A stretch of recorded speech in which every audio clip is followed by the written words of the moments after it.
Oke, pada video sebelumnya saya sudah menjelaskan terkait prosedur. Maka pada video kali ini saya akan menjelaskan terkait fungsi. Oke, di pertemuan sebelumnya saya sudah sempat menjelaskan bahwa subprogram itu ada dua. Yang pertama adalah prosedur dan yang kedua adalah fungsi.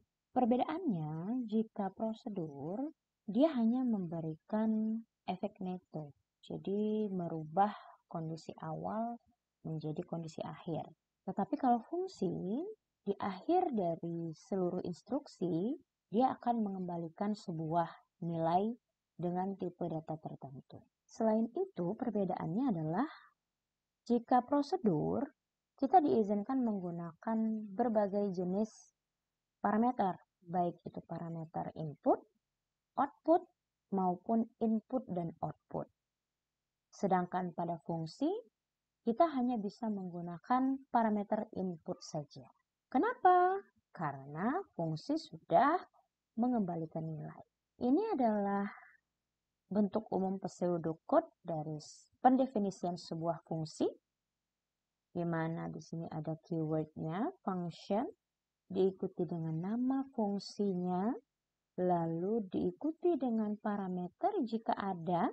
Nah, di sini yang membedakan ada panah, kemudian tipe datanya. Di mana nanti tipe data ini kita sesuaikan dengan nilai apa yang akan dikembalikan oleh fungsi. Jika fungsi tersebut mengembalikan nilai bertipe integer, maka tipe data dari fungsi ini juga adalah integer.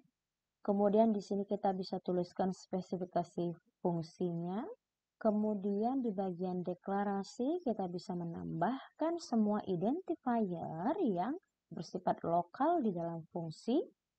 Kemudian ada algoritmanya berisikan badan dari fungsinya, diakhiri dengan perintah return, kemudian ekspresi.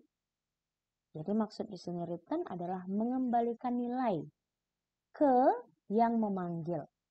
Ekspresi bisa langsung berupa value-nya atau nilainya, bisa juga nilai tersebut ditampung dulu di dalam suatu variabel, barulah variabel tersebut kita tuliskan di bagian ekspresi.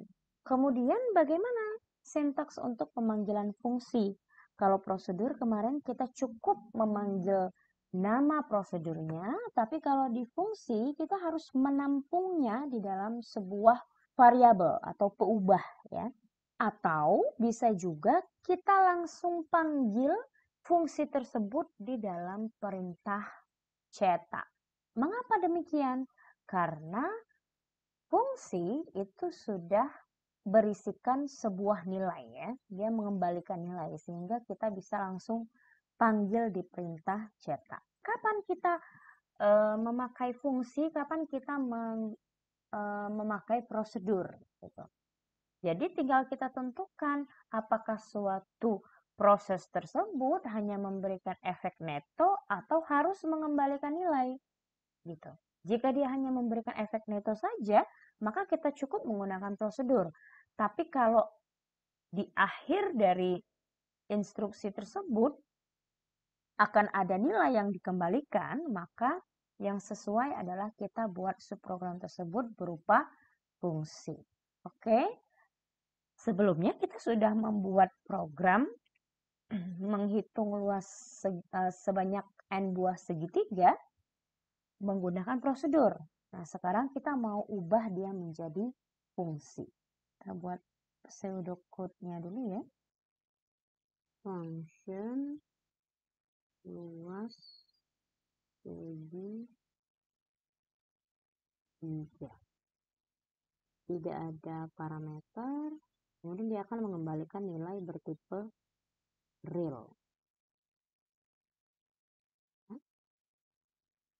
Fungsi untuk menghitung luas segitiga. Deklarasinya ada A dengan T dan luas bertipe real. algoritmanya.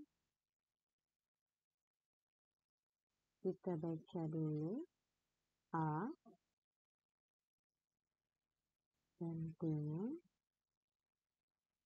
Kemudian kita hitung luas dengan perhitungan alas dikali tinggi dibagi 2. Lalu terakhir return out. Oke, fungsinya sudah. Sekarang main programnya.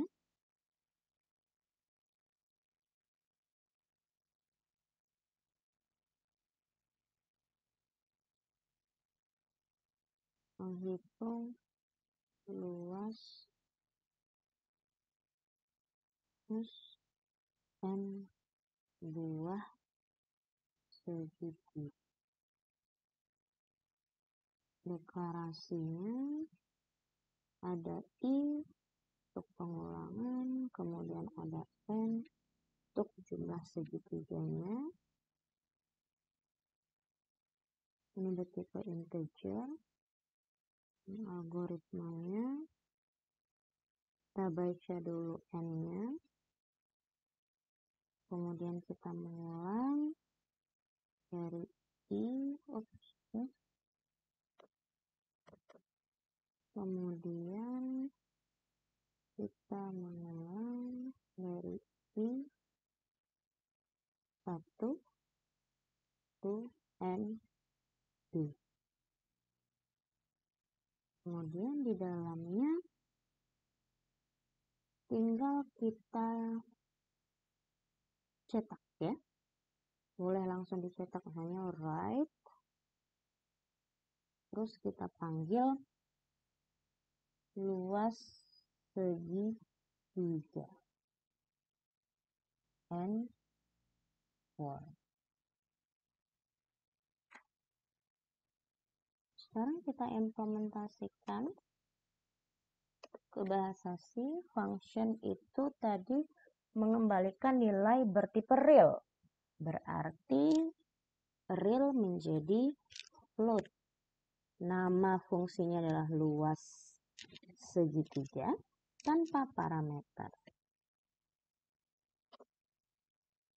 Kita implement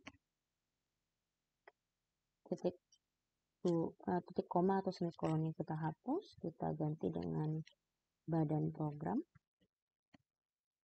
Kemudian ATL real jadi float ATL.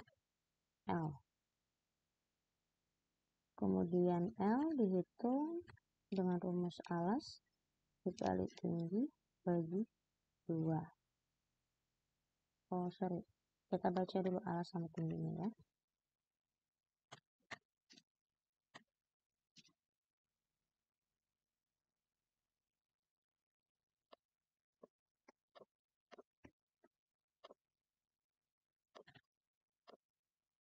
Oke, baru return L. Di sini ada dua variabel I dan N bertipe integer. Kemudian kita baca jumlah segitiganya.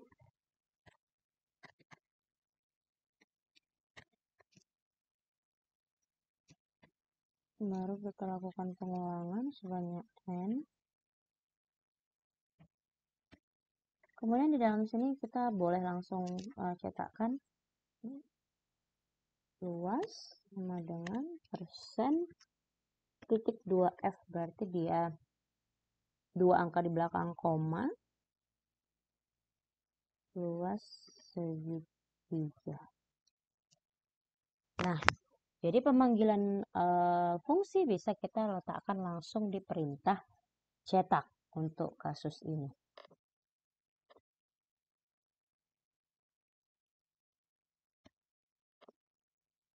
Oke, jumlah segitiganya.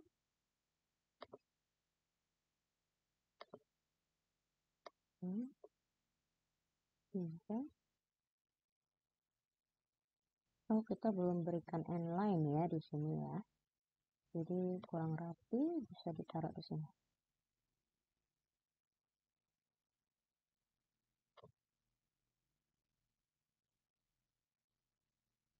Oke. Terus gimana kalau misalnya fungsi luas segitiganya memiliki dua buah parameter input, yaitu alas dan tinggi. Berarti alas dan tinggi kita inputkan di main program, baru main program akan mengirimkan ke fungsi luas segitiga datanya. Berarti pseudocode-nya berubah. Kita buat function luas segitiga dengan dua buah parameter input A, T bertipe real.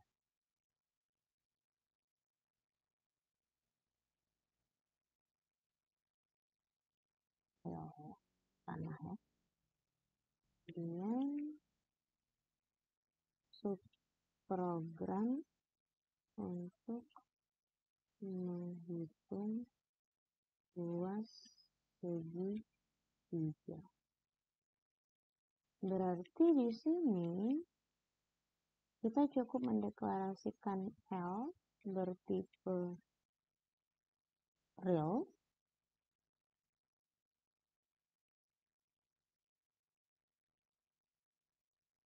Kemudian algoritma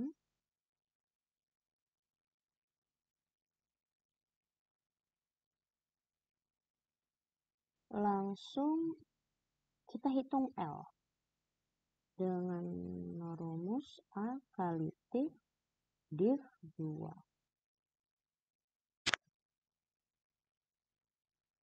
Div 2. Lalu kita returnkan L.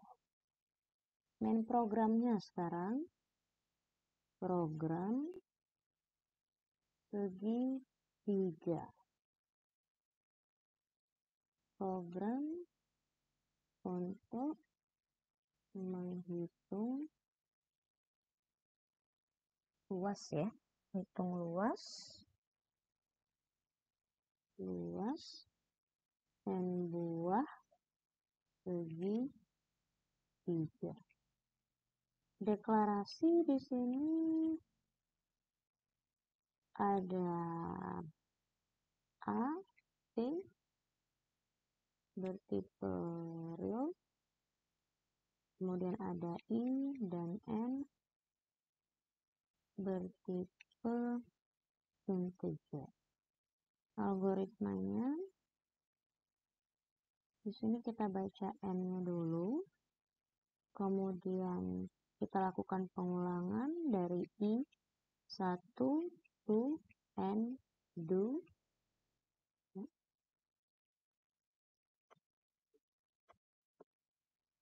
Kemudian di dalam sini kita baca dulu read A, T, baru kita cetakkan write, baru kita cetakkan write luas segitiga dengan parameter A, T. Lalu ditutup dengan N4. Oke, ini kita ubah. Berarti deklarasi alas tingginya kita pindahkan sini. Kemudian perintah bacanya juga kita pindahkan ke main sesuai pseudocode yang tadi ya. Ini kita run program ini. Kita belum kasih headernya ya. Di sini tadi load A, load T, load A, load T ya. Karena dia di sini jadi undefined ya. Di sini ini parameter formalnya, sekarang parameter aktualnya kita tuliskan A. Oke, run programnya ini ya. Oke, demikian materi dari fungsi. Selamat belajar.